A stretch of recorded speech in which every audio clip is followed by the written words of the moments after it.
Hey guys, tonight we descend into a world that's as poetic as it is punishing. A world shaped by cherry blossoms and ceremony, by honor and hardship, by rules etched so deep they outlived their authors. Welcome to feudal Japan, a society that whispers of elegance but lives in the language of discipline, where every bow, every word, every breath you take belongs not to you, but to your ancestors, your class, and the unyielding rhythm of tradition. So before you lean back and drift into sleep, take a moment to dim the lights, quiet the room, and prepare to follow a path that was chosen centuries before your feet ever touched the ground. In this place, you are not born into possibility. You are born into a role, rigid and final. Your fate is sealed the moment you take your first breath. Perhaps you arrive in the house of a samurai, your cradle flanked by blades, your lullabies composed of discipline and reverence. You are trained not to live, but to serve. You don't get to dream. You memorize the correct ways to kneel, to address your lord, to wield your sword, and to die without shame. Or perhaps your first view of the world is through the open cracks of a thatched hut, ankle-deep in mud before you can walk. You are a peasant, and your legacy is toil. You will spend your life bent at the waist, coaxing rice from the earth as though your breath depends on it, because it does. Your children will do the same, and their children after them, their hands hardened by soil, their names forgotten by history. You don't choose, you don't climb, you don't hope. In feudal Japan, ambition is not an asset, it's a danger. The social ladder is not meant to be scaled. It is meant to be worshipped from below.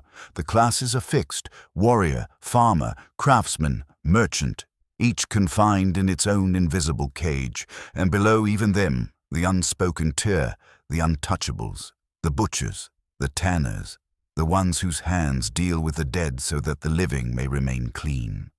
They exist in silence, like shadows, needed but never acknowledged, necessary yet discarded.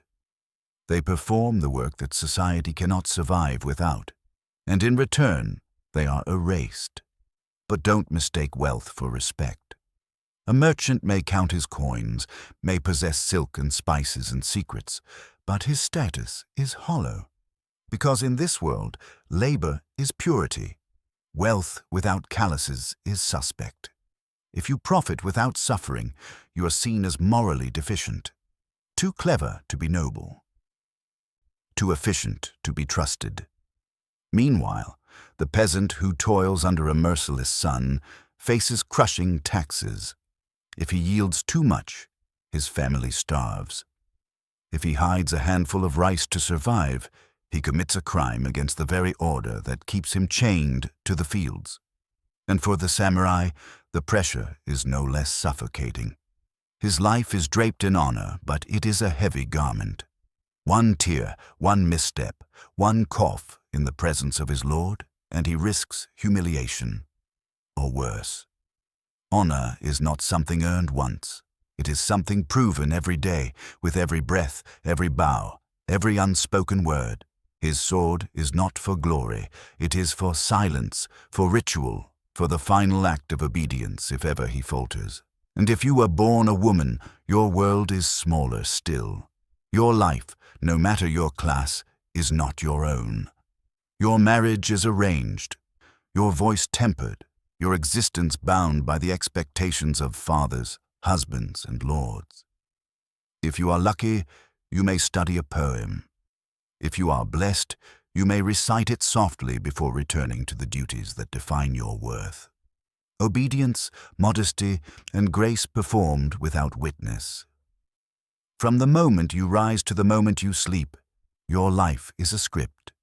You were cast before you were born, your costume assigned, your lines rehearsed by generations before you. There is beauty in it, an ordered, disciplined beauty. But make no mistake, that beauty has a blade, and even before the morning meal, it cuts deep.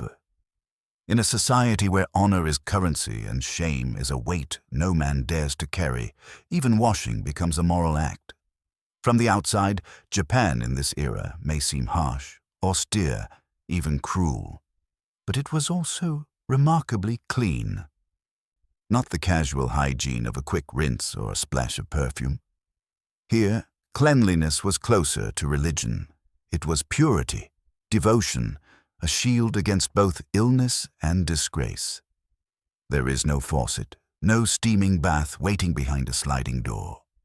At dawn, before rice is steamed or prayers are whispered, you find your way to a stone basin. The water is frigid, drawn from a nearby stream, and it bites the skin like punishment. You don't hesitate. You don't complain. You splash your face and arms, welcoming the cold as a kind of spiritual sharpening. If you are fortunate, you have soap, though it smells more like burned rice husks or wood ash than anything pleasant. If you are poor, you make do with sand or nothing at all. Bathing, when available, is communal, not in the modern sense of shared experience, but in the ancient, vulnerable exposure of body and soul.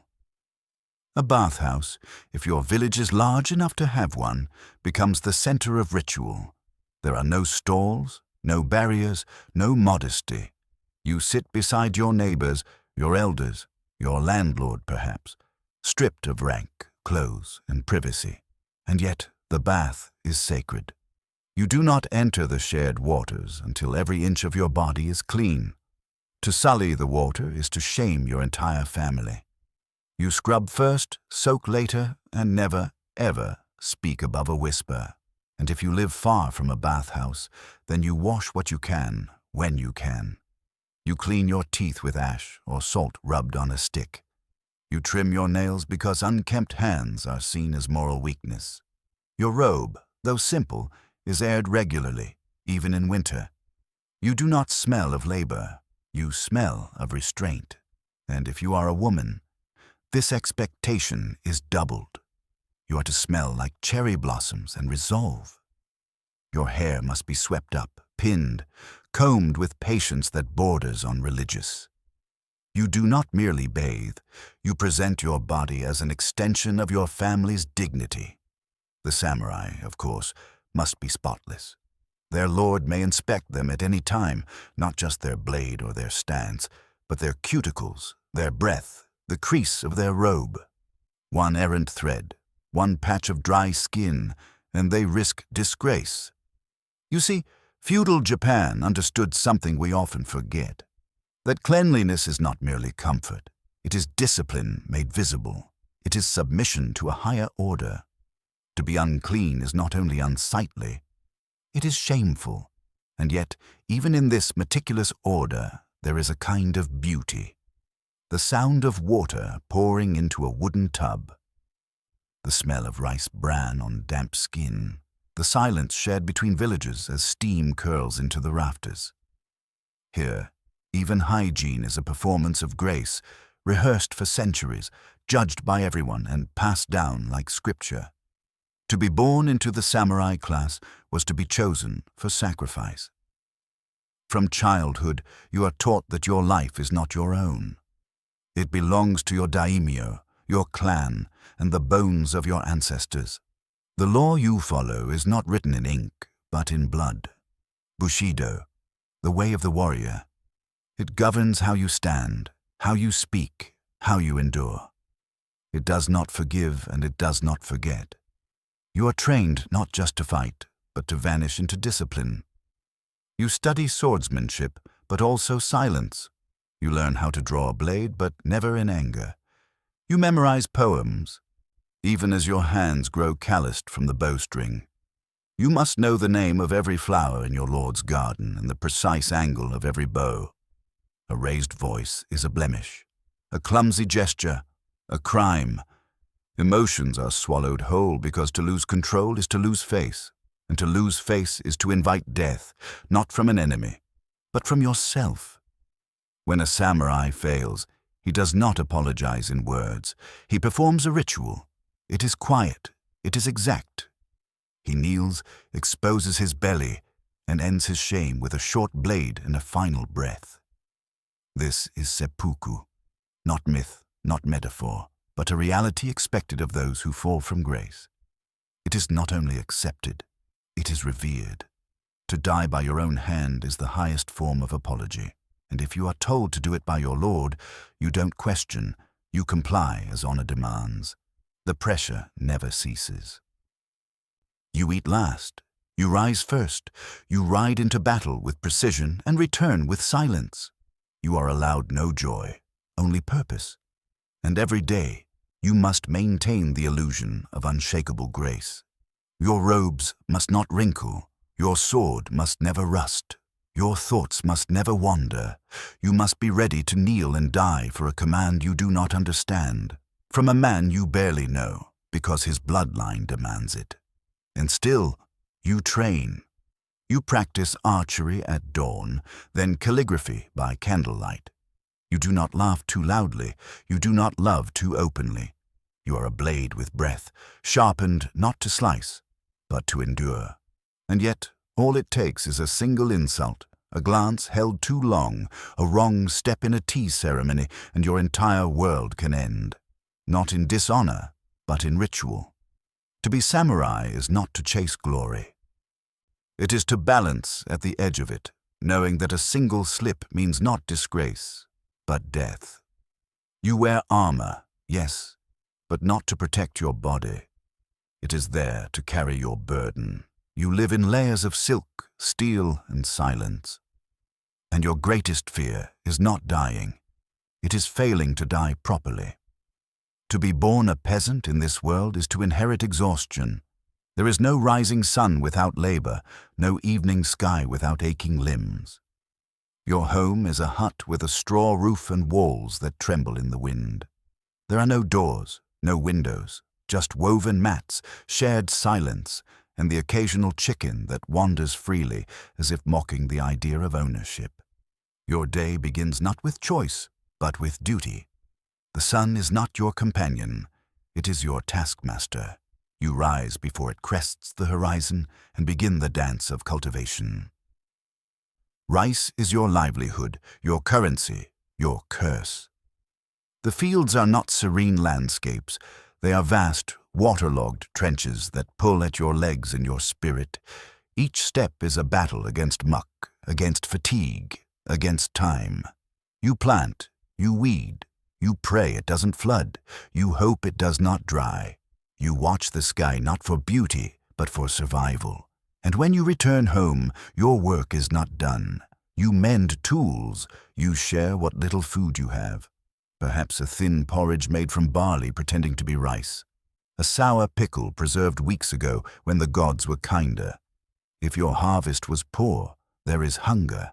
If it was good, the taxman arrives. He takes the lion's share, not in coin, but in grain. Grain your family might need to live. To hide some is treason. To give too much is starvation.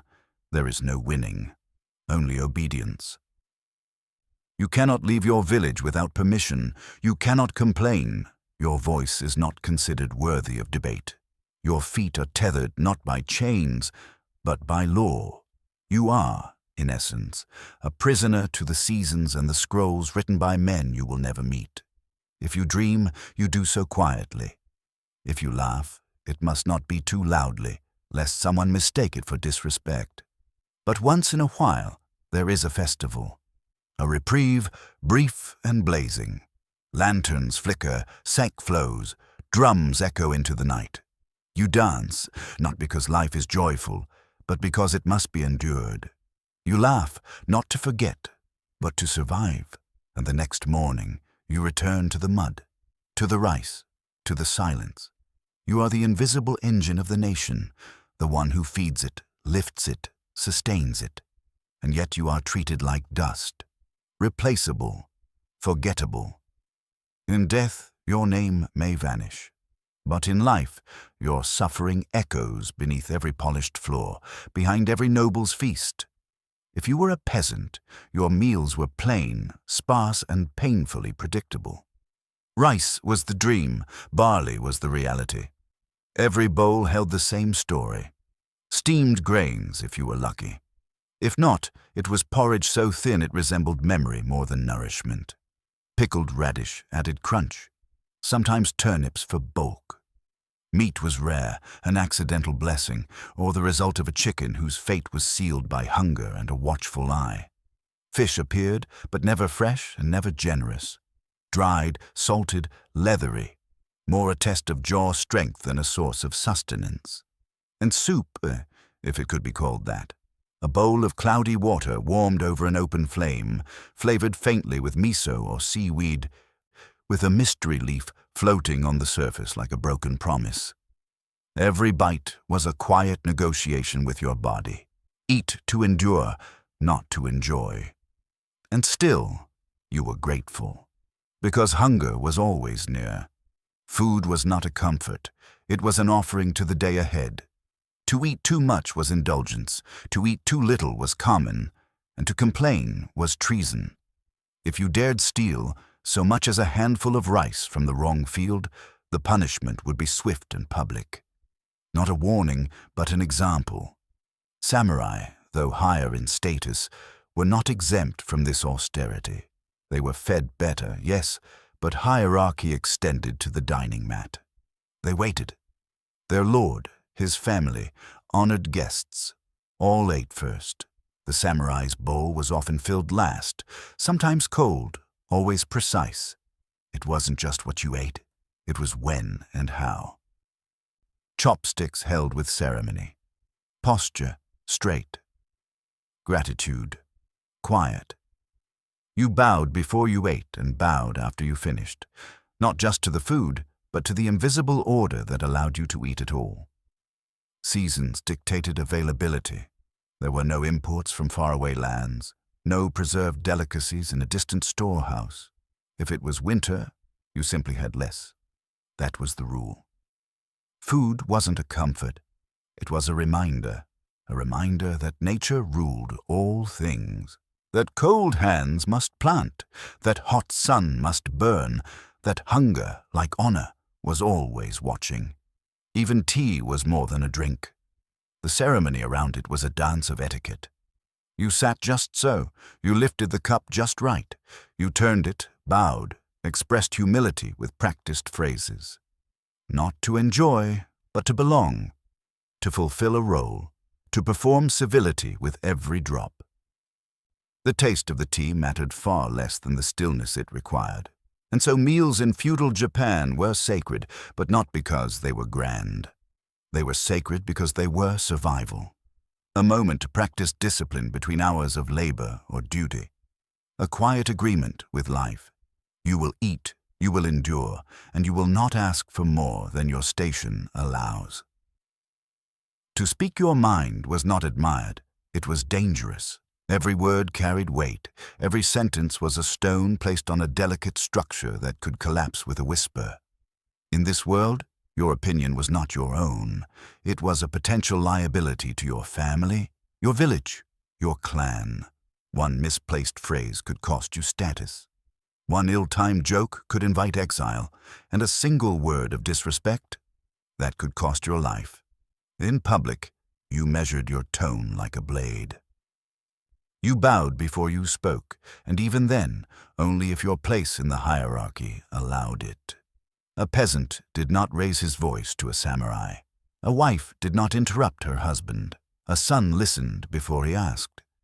And the daimyo, the lords of the land, were not to be questioned under any circumstance. To do so was not seen as boldness. It was a direct challenge to the order itself, one that might be answered with steel. Samurai, trained in control, mastered not just combat, but conversation. Their speech was calculated, deliberate. A raised brow could be a reprimand, a single word, a judgment.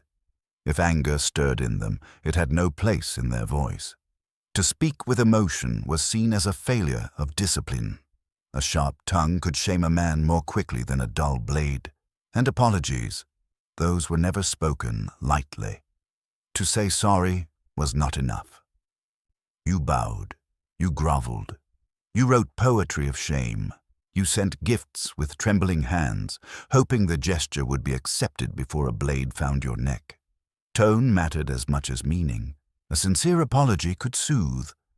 but a flippant one or one laced with irony could be taken as defiance, and defiance had a price. Even humor, when allowed, was fraught. Laughing at the wrong thing marked you as crude. Laughing with someone more powerful could imply equality, and that, too, was perilous. A clever remark delivered to the wrong ear might turn a quiet room into your funeral. People disappeared for less. So most said little. Smiles were guarded. Nods stood in for replies. Families communicated with silence. Villages spoke in glances, and everyone learned early that it was safer to say nothing than to say the wrong thing. This wasn't just cultural formality, it was survival. In a land where honor was everything and shame was contagious, one word could stain an entire bloodline. Speech was not a right, it was a privilege and a gamble. And for most, the safest strategy was to keep their thoughts wrapped tightly behind their teeth. To speak your mind was not admired. It was dangerous. Every word carried weight. Every sentence was a stone placed on a delicate structure that could collapse with a whisper. In this world, your opinion was not your own. It was a potential liability to your family, your village, your clan. One misplaced phrase could cost you status. One ill-timed joke could invite exile. And a single word of disrespect, that could cost your life. In public, you measured your tone like a blade. You bowed before you spoke, and even then, only if your place in the hierarchy allowed it. A peasant did not raise his voice to a samurai. A wife did not interrupt her husband. A son listened before he asked. And the daimyo, the lords of the land, were not to be questioned under any circumstance. To do so was not seen as boldness. It was a direct challenge to the order itself, one that might be answered with steel. Samurai, trained in control, mastered not just combat, but conversation. Their speech was calculated, deliberate. A raised brow could be a reprimand. A single word, a judgment. If anger stirred in them, it had no place in their voice. To speak with emotion was seen as a failure of discipline. A sharp tongue could shame a man more quickly than a dull blade. And apologies, those were never spoken lightly. To say sorry was not enough. You bowed, you groveled. You wrote poetry of shame. You sent gifts with trembling hands, hoping the gesture would be accepted before a blade found your neck. Tone mattered as much as meaning. A sincere apology could soothe, but a flippant one or one laced with irony could be taken as defiance, and defiance had a price. Even humor, when allowed, was fraught. Laughing at the wrong thing marked you as crude. Laughing with someone more powerful could imply equality, and that too was perilous. A clever remark delivered to the wrong ear might turn a quiet room into your funeral. People disappeared for less. So most said little. Smiles were guarded. Nods stood in for replies. Families communicated with silence. Villages spoke in glances. And everyone learned early that it was safer to say nothing than to say the wrong thing. This wasn't just cultural formality, it was survival. In a land where honor was everything and shame was contagious, one word could stain an entire bloodline. Speech was not a right, it was a privilege and a gamble. And for most, the safest strategy was to keep their thoughts wrapped tightly behind their teeth.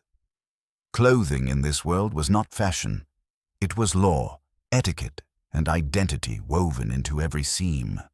To dress above your station was not daring, it was criminal.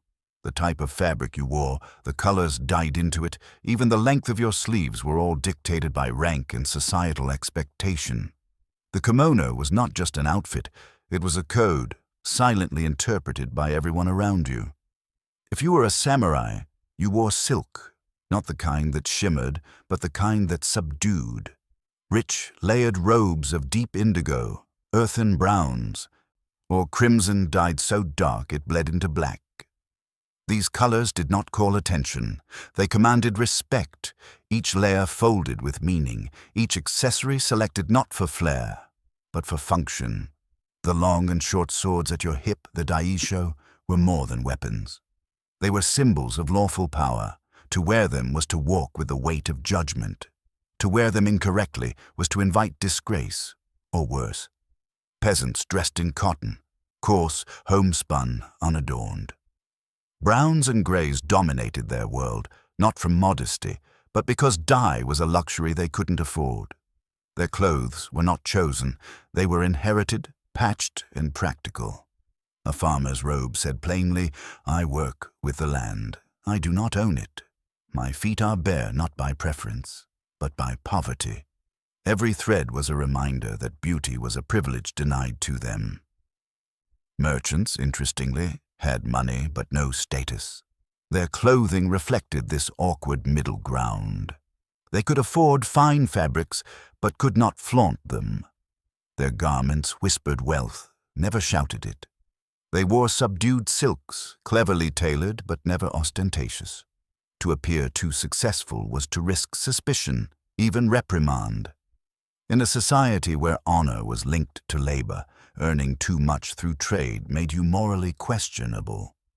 Artisans dressed simply but carefully. Their clothing needed to survive the demands of their craft, durable but neat. A stained robe might ruin a sale. A careless presentation could offend a buyer. Their attire struck a balance, skilled, modest, respectful. And women? Their clothing was a language unto itself.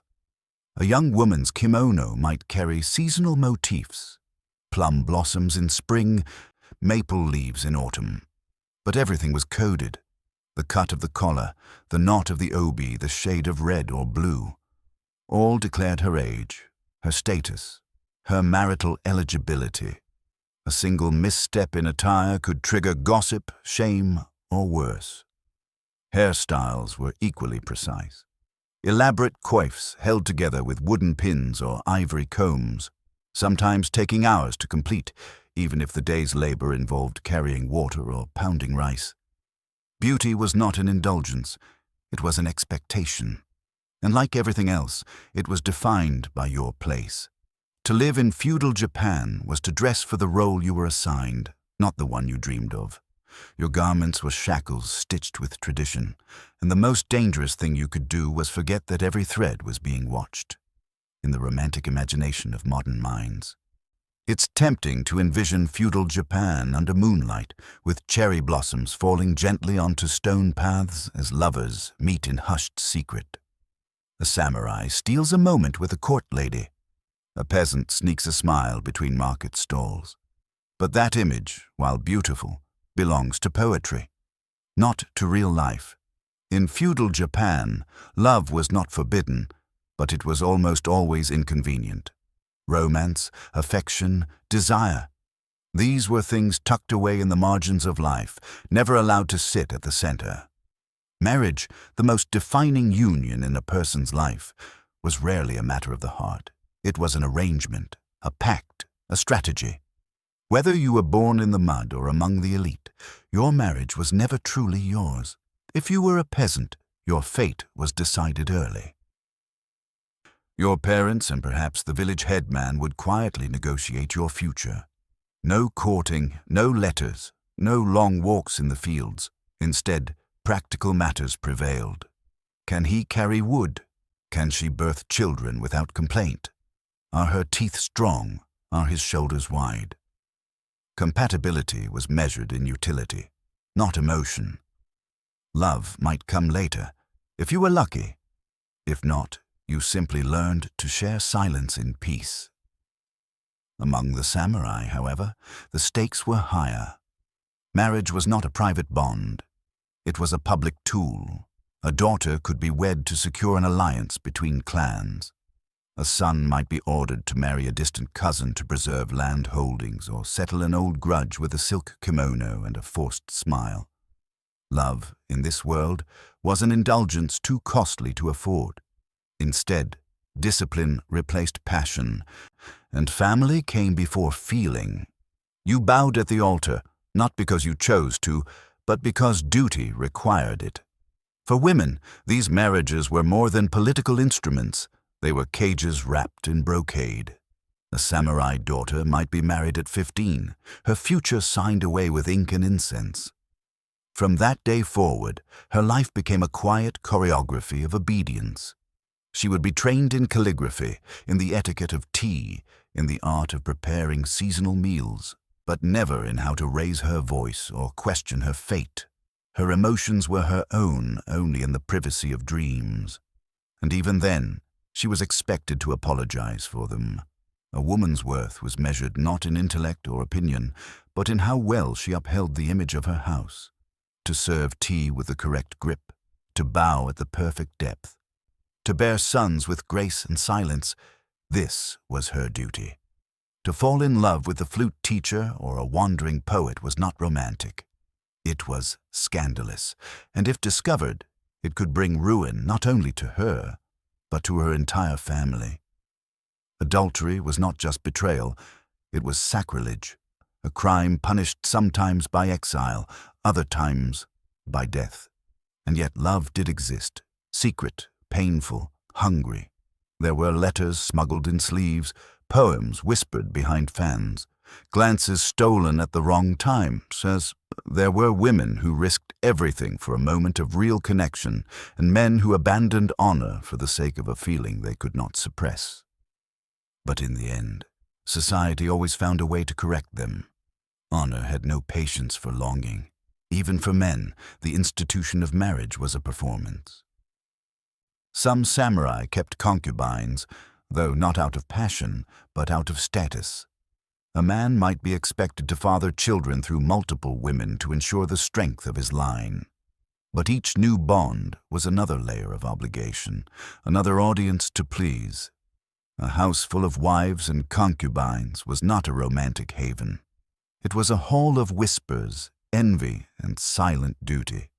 Love stories, when they appeared, belonged to the stage.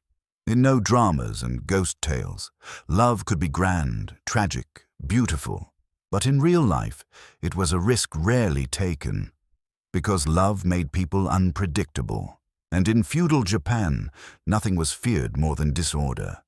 So people did not chase it. They endured its absence. They raised children. They served households. They performed rituals. And if, once in a lifetime, they found someone who smiled the way they needed, someone who saw them not as a role but as a person, that feeling was tucked away, deep in the heart, never spoken aloud. That was how love survived. Not by flourishing in the open, but by hiding in shadows, between the lines of poems under lantern-lit nights, and in the soft silence shared by two people who knew they would never truly belong to each other. For the samurai, death was not a failure. It was a tool, a closing act in a life lived beneath the code of Bushido. Every decision, every breath was measured against a single question. Would this bring honor or shame? And if the answer leaned toward shame, the conclusion was simple. Seppuku. Ritual suicide. A ceremony of discipline and dignity. You didn't run from disgrace. You faced it on your knees, blade in hand, heart steady. It wasn't just permitted, it was praised. Fathers instructed their sons in the method. Lords offered it as mercy, and the act itself, though horrifying to outsiders, was seen as the highest form of redemption. To live in shame was unthinkable. To die with purpose was preferable. But the samurai were not alone in their relationship with death. Peasants, though far from the elegance of court or blade, faced mortality in a slower, crueler form.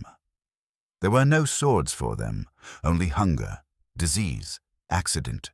Rice harvests governed survival. A late frost, a long drought, or a swarm of insects could condemn an entire village. When the crops failed, children died first, then the elderly, then those too proud to beg.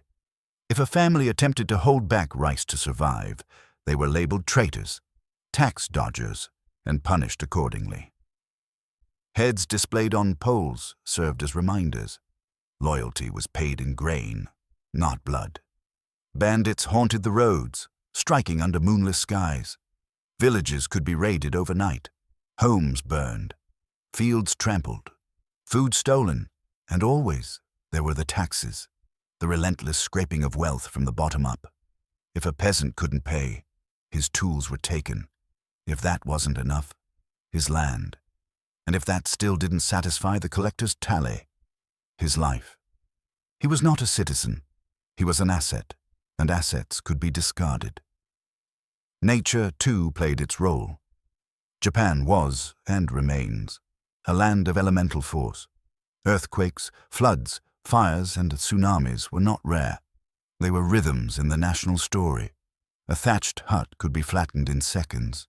A village washed away while its people slept. And there was no aid to follow, no government relief. You rebuilt if you survived. If not, you became a name whispered in a prayer, if anyone remembered. And for women, death came wrapped in silence. Childbirth, even in the best conditions, was a coin toss. There were midwives, yes, but no true medicine. Complications meant loss, bleeding, fever, stillness, and often a quiet burial while the village returned to work. A woman might be asked to follow her disgraced husband into death, an act not requested with violence, but with expectation. To remain behind was shameful. To follow him was honor. But perhaps the cruelest part of death in feudal Japan was not how easily it came, but how calmly it was accepted. Grief was not loud, it was not indulgent. A real man did not wail over loss. A noble woman did not weep in public. Suffering was carried in posture, in a bowed head, in the act of continuing as if the world had not just been shattered. Mourning was disciplined, composed, sometimes even poetic. The hero of this world was not the one who lived long. It was the one who died well after writing a final poem, after tying his robe correctly, after looking his fate in the eye and offering it tea. Death here was not random. It had structure. A peasant might die because a lord's nephew trampled his field. A merchant might be executed for trading in forbidden goods. A servant might be killed for looking too long at a superior. And none of these acts would be considered unjust. They would be considered normal. Order must be preserved, and if that required your life, so be it. In the end, death in feudal Japan was not feared because it was not unfamiliar. It was always nearby, in the cold floor of your hut, in the low growl of your lord's voice, in the sudden silence that followed a mistake. You did not escape it. You prepared for it. You shaped your life around it. And when it came, you bowed to it, gracefully, properly, without complaint.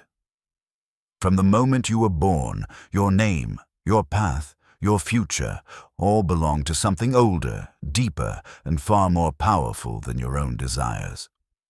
The concept of me was a foreign thought. You were not raised to ask who you wanted to be. You were raised to understand who you represented. The clan was not a social group. It was your identity, your security, your prison.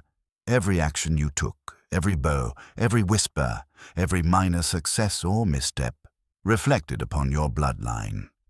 If you stumbled during a festival, your father bowed in apology. If your cousin mismanaged a rice field in a neighboring province, your name was spoken with suspicion. Reputation flowed backward and forward in time, and you were held responsible for things you could not control.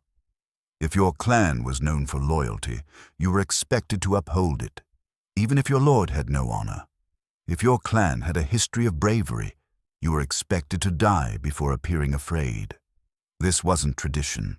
It was law, unwritten and unbreakable. To bring shame upon your family was not a personal embarrassment. It was a curse that echoed down generations.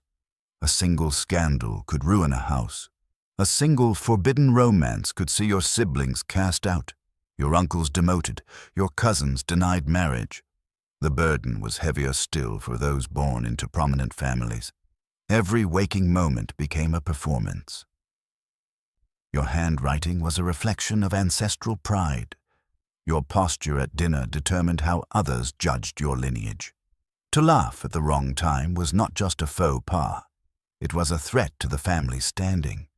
You were a mirror polished daily by the expectations of others, and if you cracked, the blame would never rest on you alone. And if you happened to be born with a passion, say, a love for music, or a gift for painting, that did not align with the clan's direction, that passion had to be buried. If your clan raised horses, you tended stables. If your family managed temples, you learned prayers. If your ancestors were warriors, you trained for battle, even if your soul recoiled from blood. Wanting something different was not seen as ambition. It was seen as defiance. Even rebellion had its limits. You might sneak away to write poems or gaze at the stars, but you would never act on those longings.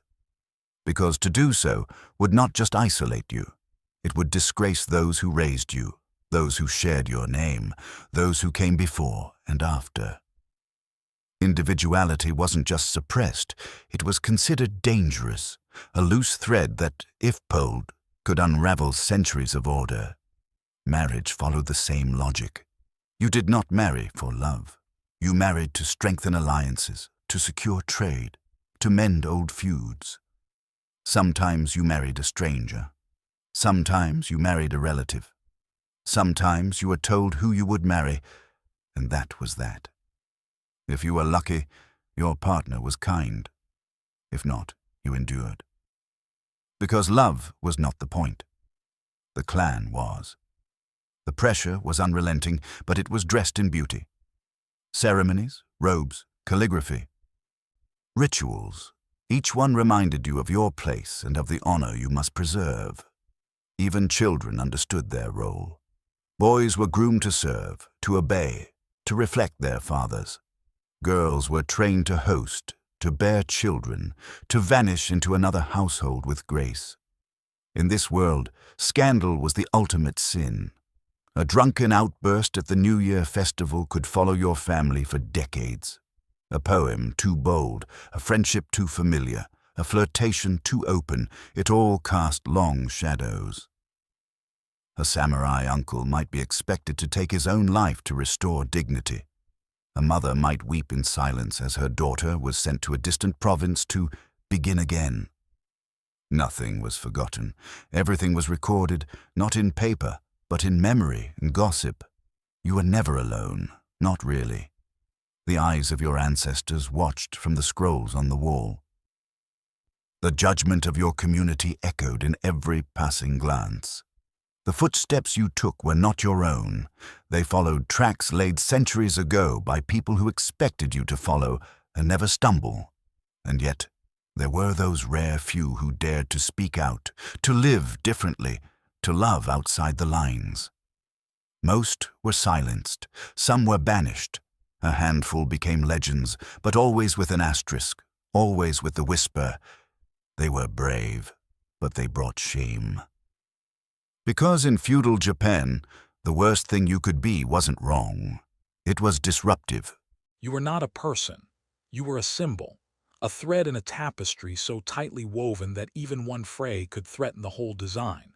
And if you succeeded, if you played your part, bowed at the right times, followed the rules without fail, then maybe, just maybe, the clan would remember your name with pride.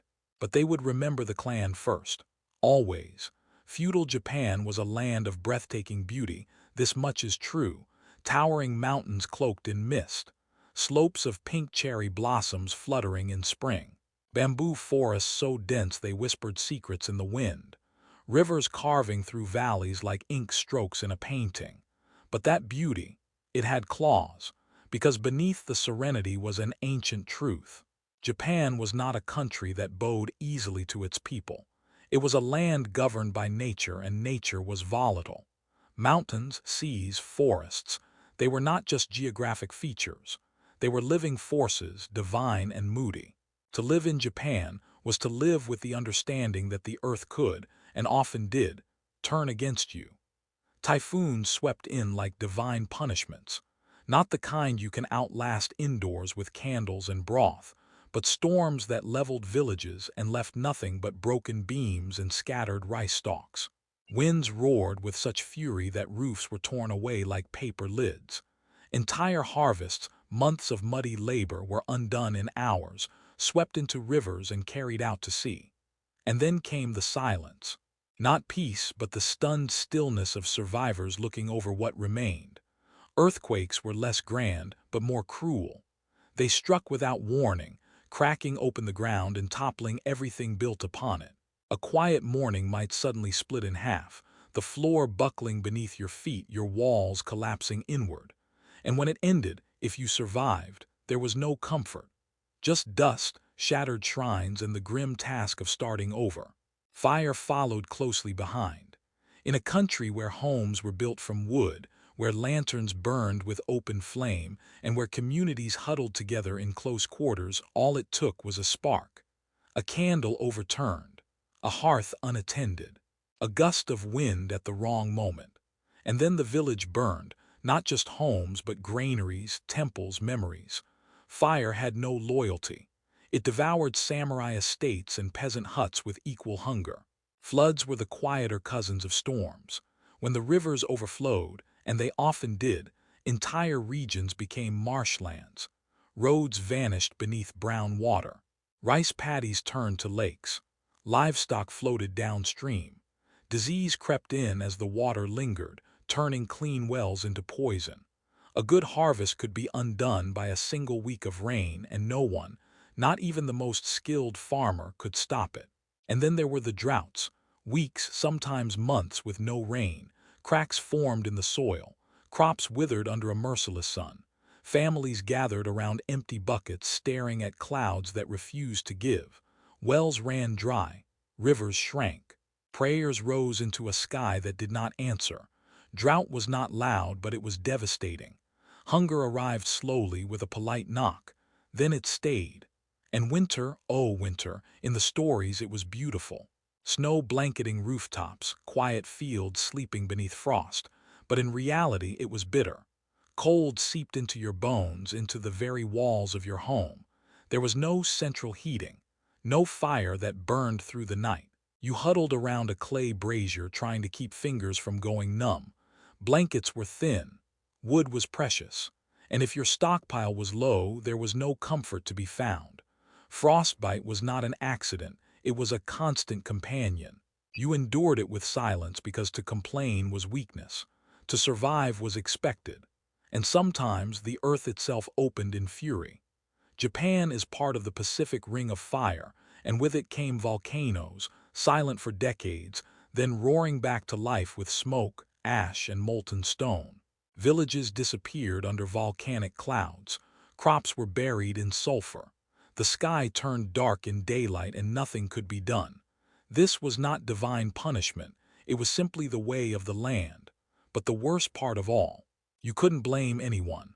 There was no emperor to petition, no court to protest to. When nature struck, it was accepted. As a test, as karma, as the will of unseen forces whose names you dared not curse aloud. Shinto rituals were performed, offerings were made. Priests stood in ruined shrines and spoke to absent gods, and life somehow continued. Because in feudal Japan the land was never tamed, it was borrowed, and that loan could be revoked at any time. At the base of this social mountain stood the peasant, the farmer, the worker whose hands shaped the land but whose voice carried no weight. Above him loomed the village headman, a local administrator who answered not to the people, but to the class above him, the samurai. The samurai, those armed enforcers wrapped in silk and steel, were not kings. They were middlemen, stewards of order who answered to their daimyo, the powerful lords who governed vast provinces like miniature kingdoms. And above them all, at the very summit of visible power, sat the shogun.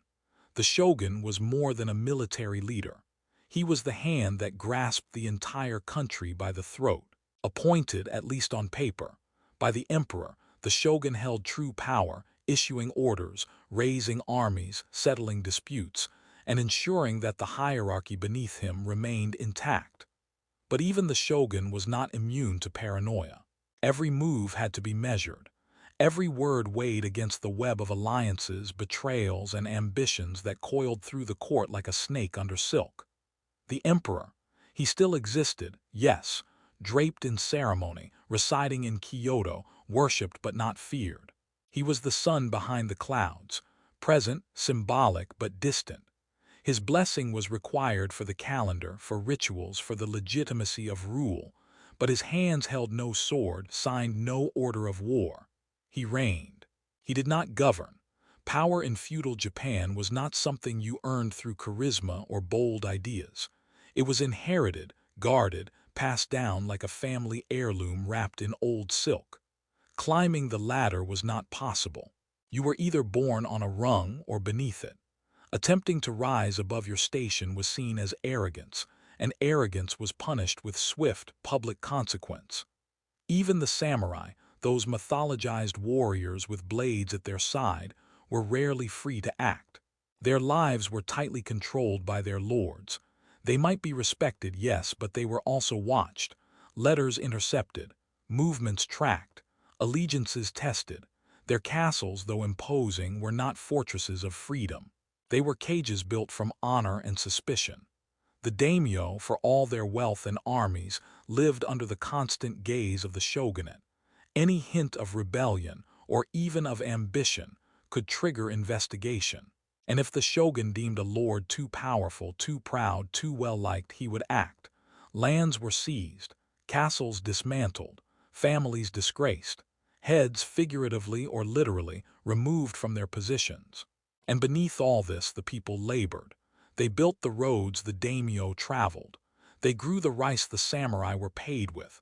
They raised the sons who would die in the next military campaign. And yet, they had no voice. They were governed by edict, taxed by decree, judged by men they never met. If a lord decided to raise taxes or conscript labor, there was no appeal. If a samurai passed judgment on a merchant or artisan, his word was final. There was no court of fairness, only the certainty of rank. Even merchants, who often had wealth beyond that of local samurai, were trapped beneath the ceiling of social suspicion. They made money without sweat, which in the moral code of the time made them suspect. They could not buy honor. They could not purchase elevation. So they learned to blend in, rich in practice, poor in appearance. Better to be quiet and safe than bold and doomed. Respect was always demanded upwards. Obedience flowed like water toward the throne. But accountability, that only trickled downward. A peasant could be punished for a late tax payment. A merchant could be jailed for violating trade restrictions. A samurai might be forced to die for a moment of disgrace. But those at the top rarely faced consequence. Their power was not just political, it was divine, enforced by centuries of ritual and fear. And so the system endured. It did not reward innovation. It punished it. It did not admire ambition. It watched it with suspicion. Everyone had a place, and everyone was expected to stay there. Because in this world, the moment you looked up, truly looked up, you invited the gaze of those above. And that gaze could turn from passive to deadly in the time it takes to bow.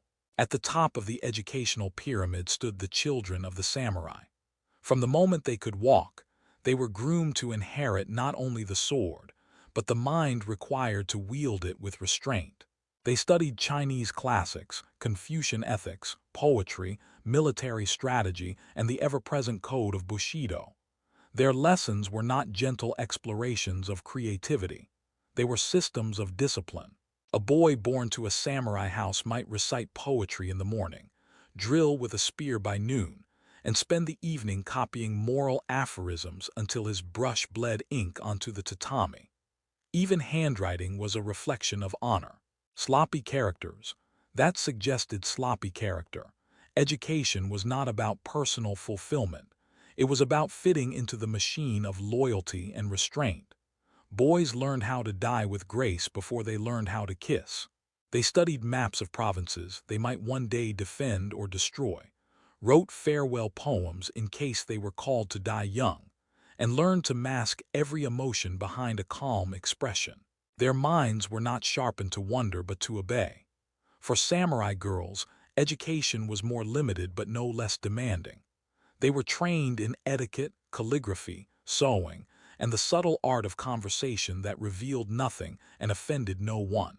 If they were lucky, They might study poetry, so long as it remained within the emotional boundaries approved by their family. But even brilliance had limits. A woman too clever risked drawing the wrong kind of attention. Her duty was to prepare for marriage, not scholarship. Merchant and artisan families fared differently. Education for them was functional. Sons were taught accounting, record-keeping, basic literacy, just enough to manage business without questioning the hierarchy. A merchant might know how to calculate profit margins and maintain detailed ledgers, but philosophical inquiry was discouraged. Their knowledge had to serve commerce, not curiosity. Artisans passed down trade secrets through apprenticeships. The forge, the loom, the potter's wheel, these were classrooms in their own right. A master craftsman might spend decades perfecting a single technique and would only share it with his most loyal successor. In this world, skill was inherited like land, and the transmission of knowledge was an act of trust, not public sharing. To ask too many questions was to risk suspicion. Mastery came with patience, not rebellion. But at the bottom of the social ladder, the peasants, the idea of formal education was almost non-existent. A child born to a farming family did not learn to read. They learned to listen, to watch, to carry water, sow seeds, tend fires, endure. Their alphabet was the pattern of seasons, the call of birds before a storm, the texture of soil in early spring. Education came in the form of labor. A bent back was more useful than a sharp mind. And besides, what use was literacy to someone who would never leave the village? In some rare villages, temple schools existed. Buddhist monks might offer basic instruction in reading, writing, and religious doctrine. But even this came with a price, not always in coin, but in loyalty and labor. You swept floors before you touched a brush. You memorized verses before asking for ink. And girls, their access was even rarer, unless they belonged to a higher household or were destined for the cloistered life of a nun. The goal of education in feudal Japan was not freedom. It was refinement within confinement. You were taught what you needed to know to maintain the order of things. To think too deeply was dangerous. To dream too loudly was inappropriate. Learning for learning's sake, that was the indulgence of fiction. In reality, education was a blade with a single edge. It could shape you into a worthy servant, or it could slice your future into pieces if used improperly. Still, some pushed against the boundaries. A few peasant boys, through extraordinary luck or favor, found their way into monasteries where they copied sutras and eventually learned to question them. A merchant's daughter, curious beyond her station, might steal time beside her brother's lessons, hiding scrolls under her robes. But these were exceptions, not expectations. In feudal Japan, knowledge was not just power, it was permission. And unless someone granted it to you, your world remained small, silent, and entirely scripted. To live a single day in feudal Japan was to participate in a performance more precise than any play, more demanding than any battlefield. And this performance had no intermission. From the moment you woke until the moment you knelt before sleep, your gestures, words, and even your thoughts were shaped by the rules of an invisible script written generations before you were born. There were no days off, no safe moments where you could simply be yourself. You didn't belong to yourself. You belonged to a role defined by class, gender, and ancestry. You were a samurai, a peasant, a craftsman, a merchant, a daughter, a servant. And once cast, your lines were fixed. There was no improvisation. You bowed before your superiors. You remained silent when speaking would be easier. You suffered, not quietly by nature, but because silence was the only acceptable language for pain. Even joy had to be regulated, laughter muted, smiles softened, ambition buried. Emotion itself was dangerous. To feel too much was to risk acting out of place. To desire too freely was to invite disaster. There was beauty in this world, certainly. Temples stood like poems carved in wood. Tea ceremonies offered stillness so profound it bordered on divine. Cherry blossoms rained from the trees in spring, reminding everyone that life was fleeting and must be lived with grace. But that grace came at a cost. It demanded self-erasure. If you were a samurai, your daily breath was a gamble. A misstep might lead not just to punishment, but to ritual death. A public apology wasn't enough. You might be asked to open your own abdomen to restore your lord's honor. And you would. Not because you wanted to, but because your name had never been yours alone. It belonged to your clan, your ancestors, and to the code you inherited. If you were a peasant, you worked until your spine curved and your voice vanished. You paid your taxes in rice, in sweat, in silence. You had no say in the laws that governed your body. You simply endured. And when nature struck, when the flood took your home or the drought starved your family, you did not rage. You bowed to the sky, rebuilt your hut, and waited for another season. If you were a woman, your life was a long ceremony of self-control. You were taught to smile when it hurt, to obey when you knew better, to thank the heavens when you were granted permission to exist quietly. You gave your body to marriage, your time to others, your future to the family name. And if you had thoughts, you folded them into verses and tucked them into drawers where no one would ever find them. If you were a child, your dreams were not your own. You inherited duty like a second skin. You were praised for obedience, not imagination. You studied to serve, to reflect your house with dignity, to never embarrass your elders. You were raised not to question, but to bow deeply and often. This was not a society built for freedom. It was built for survival through submission. It was elegant, yes, but that elegance was carved from sacrifice. You bowed at the right depth. You spoke with the correct tone. You wore the robes that matched your station. And if you failed, if your laughter rang too loud or your foot crossed the wrong threshold, you could be cast out, punished, even executed. Feudal Japan was breathtaking. Its rituals, its poetry, its architecture, each a masterpiece of precision and meaning. But that same precision was a blade. It carved away the rough edges of individuality until nothing remained but performance. To be seen was to be judged. To exist was to prove your worth in every gesture, every silence. And that's why, for most of us, we wouldn't last a day. Not because we lack strength, but because we've grown used to choice, to comfort, to self-expression. In this world, none of those things were virtues. They were threats. In feudal Japan, beauty was paid for in obedience. Stability required silence. And the greatest sin wasn't failure, it was stepping outside your role. Because here, you weren't expected to live freely. You were expected to endure gracefully.